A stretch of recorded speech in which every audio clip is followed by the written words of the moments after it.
Hi, in this video we're going through the nightclub business in GTA 5 Online, why you need one, how much it costs, and how to make truckloads of money.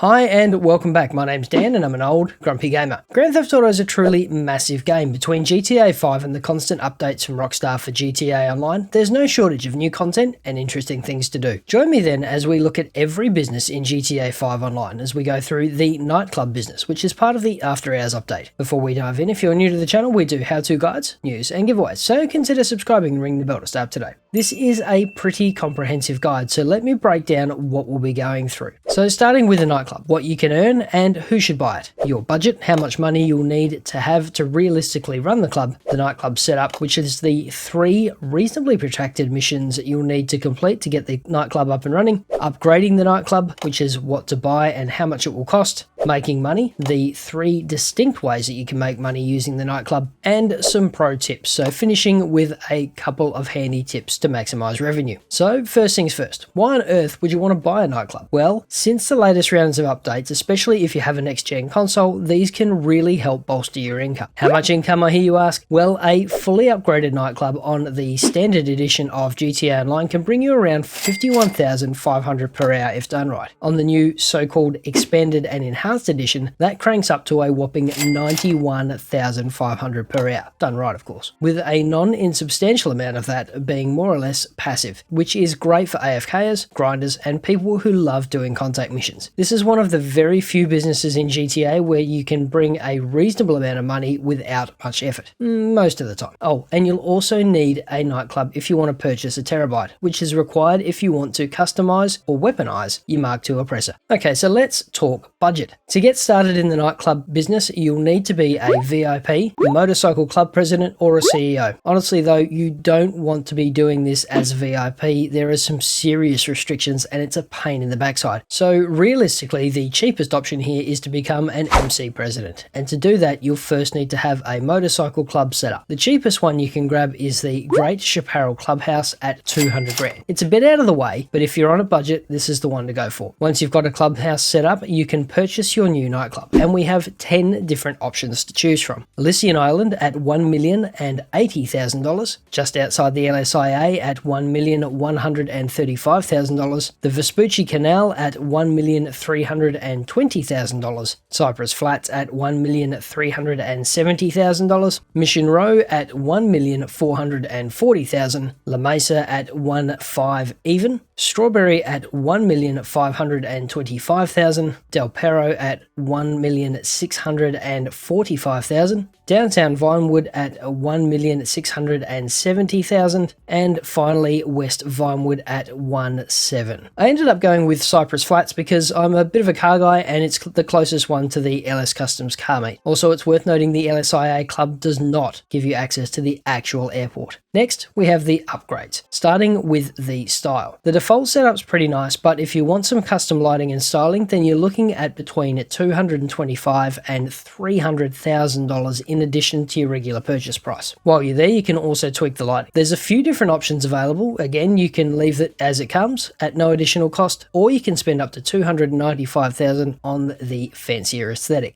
Next up is naming your club. We have a few options here. Omega is included in your purchase price, but you can pick up one of the other 8 names at a flat cost of $33,500. The nightclub comes with a single parking spot. This is great for that showy supercar or if you want to grab the party bus, but if you want to add some real garage space, you'll need to purchase the basement floors. The first additional floor will set you back $395,000, the second additional floor $809,750, and the third additional floor will cost you $1,245,250. There's also a 4th additional floor and you need to purchase this if you want to park your terabyte. To purchase this space, you'll be stung a whopping $1,702,550, and that's on top of having to purchase every floor before it. Yet another example of Rockstar being grabby. On to the club customizations next. You can optionally purchase a couple of dancers for your new club. Prices start at $213,500 for the 2-girl underground style and work their way up to $225,000 $325,000 for the Guy Girl Grandeur combo. While we're here, Dry Ice is a neat little addition at $345,000, should you be inclined. Okay, so that's the basics done. There'll be a quick setup mission, which we'll get to in a few moments, but once that's done, you'll be able to purchase club upgrades. Equipment upgrades at $1,425,000, which will make your warehouse techs more efficient. Staff upgrades at $475,000, which extends the time it takes for popularity to degrade, making the club more profitable for longer. And finally, the security upgrades at $695,000, which reduces the likelihood of the club being attacked by enemies. Oh, and there's a bunch of vehicles you can purchase to help with the nightclub warehouse sell missions if you're so inclined, which will set you back upwards of $1 million with all the upgrades. You do get a free delivery van though, so you don't need the extra vehicles straight away.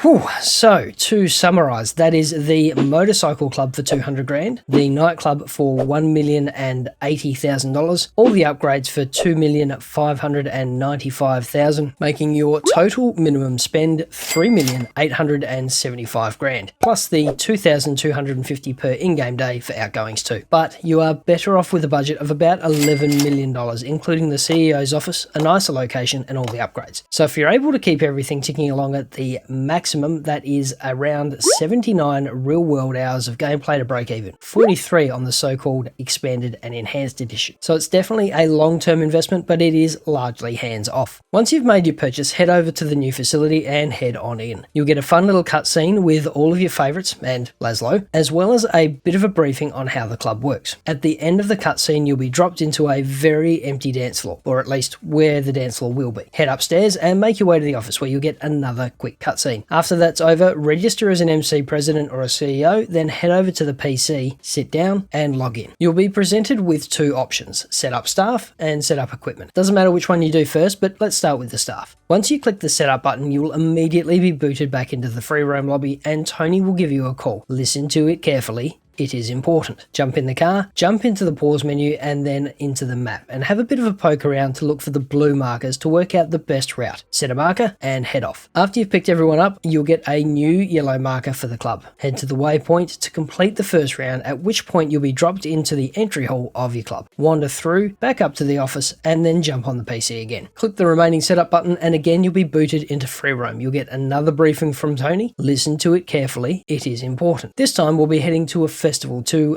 acquire some audio equipment. Head to the yellow marker, but stop a bit short. Then approach the bus from the offside using stealth. Jump in and simply drive off. Once again, you'll see a new marker pop up. Just follow that back to the club. Oh, and don't worry about damaging the vehicle too much. Even if everything comes off the top, you'll still pass. Once you finish up, you'll be presented with another cutscene. Again, it's good fun, so I'd encourage you to watch the whole thing. Once that cutscene is done, you'll immediately be sent back to free roam and start the final setup mission, picking up Solomon. Head over to the car and once you're in, English Dave will give you a bit of a briefing. Follow the on-screen prompts and keep an ear for Dave's direction because the mission gets interesting. After you've finally collected Solomon, head back to the club again by following the yellow marker. And when you finally make it back, Dave, Solomon and yourself will wander back into the club for the final major cutscene. Have a bit of a dance once that's done and enjoy yourself. When you're ready, head back upstairs, sit down at the PC for the next briefing. Once you log in, Tony will walk you through how to use the management system. It's worth paying attention here because it's pretty complex. After Tony has taken you through each tab, click on the bottom one, Upgrades. You'll see three different options available. Equipment at $1,425,000, which will make your warehouse's tech more efficient. Staff at $475,000, which extends the time it takes for your popularity to degrade, making the club more profitable for longer. And finally, security at $695,000, which reduces the likelihood of the club being attacked by enemies. Honestly, if you have the cash, you want all of these. The overall improvement in quality of the business is well and truly worth it if you can. Oh, and don't worry about the prices on screen. I picked this up during an event week. So, as I mentioned near the start of the video, there are three distinct ways to make money through the club. The first is through club promotions, which brings NPCs through the door and earns passive income. The second is by charging an entry fee to the club, where other real-world players have to pay a fee to get in. This is honestly negligible, as it's mainly driven through daily objectives. The third way is through the nightclub warehouse, which we'll get to in a few moments.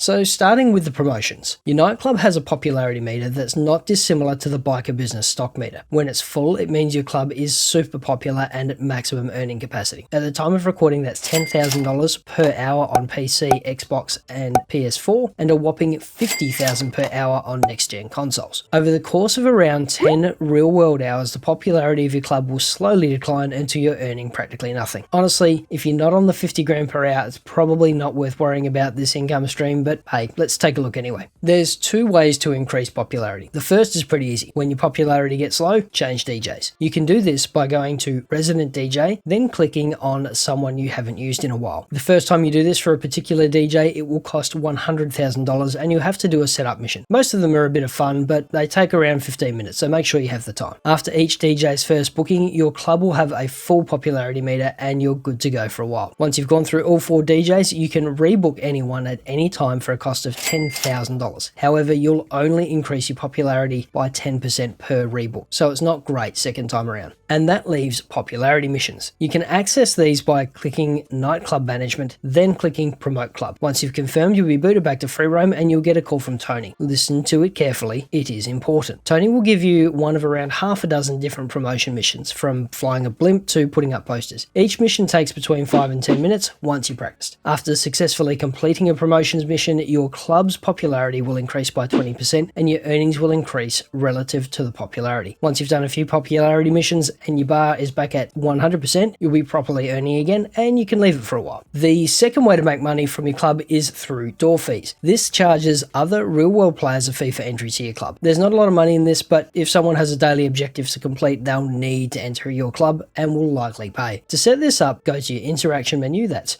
on your keyboard, or the double squares on your Xbox, or you can swipe on your PlayStation controller. Select Nightclub Management, then you can set the entry cost. And that's it. Any player that wanders into your club will pay a fee, which will be in turn paid to you directly. Right, the third and final way to make money in the nightclub, and honestly the one you've probably been waiting for, is the warehouse. This one is really complex and it takes a bit to get your head around, but the upshot is it augments other businesses you might own. So if you own and run a crate warehouse, hangar, bunker, or any of the biker businesses, your nightclub will unlock certain additional warehouse work. This does not in any way touch the other businesses. They still run as normal with their own stock and their own sell missions. This is completely separate. So here's what to do. Sit down at your computer, log in, and head to Warehouse Management. Now, I own a crate warehouse, which means the cargo and shipments option is unlocked. I also own a bunker, which means the sporting goods option is unlocked. That means I'll need 2 technicians. We get one free, but we'll need to hire another one for the second business. So I'll go ahead and do that now. And of course, each technician you hire costs more and more money. So bear that in mind for later. Right, now that's done, I can allocate a technician to the cargo and shipments work, and the second technician to the sporting goods work. And now those technicians will work to create stock in my nightclub warehouse. Again, it doesn't touch the actual crate warehouse or the bunker stuff. It's completely separate with independent stock levels and independent sell missions. It just works on the nightclub warehouse. Okay, so while they're ticking away, let's quickly look at what unlocks what. Owning a cargo warehouse or a hangar will unlock the cargo and shipments option. Owning a bunker will unlock the sporting goods option. Owning a Coke biker business will unlock the South American imports option. Owning a meth lab biker business will unlock the pharmaceuticals research option. Owning the weed farm biker business will unlock the organic produce option. The document forgery biker business will unlock the printing and copying option. And finally, owning the counterfeit cash biker business will unlock the cash creation option. Now, the more astute may have noticed we have a problem. We have 7 options available, but only 5 technicians. And if you own every possible business in the list, that means some decisions need to be made. In this case, the printing and copying and the organic produce options are the least profitable. So skip those if it comes down to it. Rightio. Once you've allowed your nightclub warehouse to fill up, it is time to do a sell mission. Now, the great thing about selling nightclub stock is you'll never get more than 1 vehicle. Instead, the game will limit how many units you can sell in one go. So if you've got the Speedo Custom, that's the one that comes with the nightclub, you'll only be able to sell a maximum of 90 units per run. When you upgrade to the Mule, you'll be able to sell up to 180 units per run. And finally, if you upgrade to the Pounder, you'll be able to sell the full 360 units per run. So that's the full nightclub warehouse worth of stock. But the point is, you'll never get more than one single vehicle to deal with, which is a mercifully welcome change after the biker business sell missions, let me assure you. Again, make sure you are a CEO, a VIP, or an MC president, then head to your nightclub's office. This can be done from the master control station too, but yeah, don't do that, it's silly. Take a seat at the computer, log in, and head to sell menu. Click the sell stock button, then the confirm button next, and you'll be booted back into the public lobby. After a moment, you'll get another call from Tony. Listen to it carefully, it is important. Tony will brief you on one of about half a dozen different sell missions. Sometimes it's a single drop, but more often than not, it's a 5-package drop from a single vehicle. Simply follow the instructions to drop off the goods, avoiding any griefers of course, and you're good. As soon as the last package is dropped, the money will be deposited in your account and you can continue putting around in free mode. Oh, and if you run out of time or the cargo gets destroyed by a griefer, you'll still get a partial payment for anything you have delivered if there are multiple drop-offs. So let's go through a few pro tips. First up, like most other businesses, if you're registered as some sort of manager, that's either a CEO, VIP, or an MC president, the game assumes you're actively running your business, and that means you're open to raids and attacks. If you're not actively working your business and you're not doing something that expressly requires you to be registered as a CEO, VIP, or MC president, then you should resign. This will significantly reduce the chance of having stock stolen or otherwise destroyed while you're not actively working the nightclub. And the same goes for almost every other business too. If you're not actively working something, resign your post as a VIP, CEO, or MC president. Next, in order to unlock the different types of warehouse stock, not only do you need to own the relevant business, but they need to be running. Now, that's not to say you have to supply them, sell stock, or actively participate in them. You just need to own them and keep them active. So if you really wanted to, you could purchase the cheapest version of each of those individual businesses without any upgrades and completely ignore them. Doing that will unlock the relevant stock type in the nightclub warehouse so you can maximize your cash income. And finally, AFKing is a great way to build stock. If you've not heard of the term before, AFK literally means away from keyboard, which is the practice of keeping the game open without actually participating in it. Now, the more experienced of you will know that after 13 minutes of inactivity, Rockstar will terminate your session and boot you from online. But there's a way around it. If you have an LS Car Meet membership, which you can get for $50,000, you can head to the test track. Once you're in, simply reverse back out, and as you head back up the ramp, you'll be dropped into an action menu. When that pops up, just do nothing. Just leave your PC or your console on that screen and your session won't terminate. My standing record for AFKing this way is around 2 days straight. And if you don't have an LS Car Meet membership, you can do something similar at the casino. Head to the ground floor entrance, hop out of your vehicle, return it to storage, and walk to the front door. You will get this interrupt screen asking where you want to go. Just leave it there and you won't be booted. And that's it. Thanks for watching. Check out the video up the top for another business guide or the one down the bottom for some more old Grumpy Gamer goodness. Stay safe, wash your hands, and we'll see you in the next video.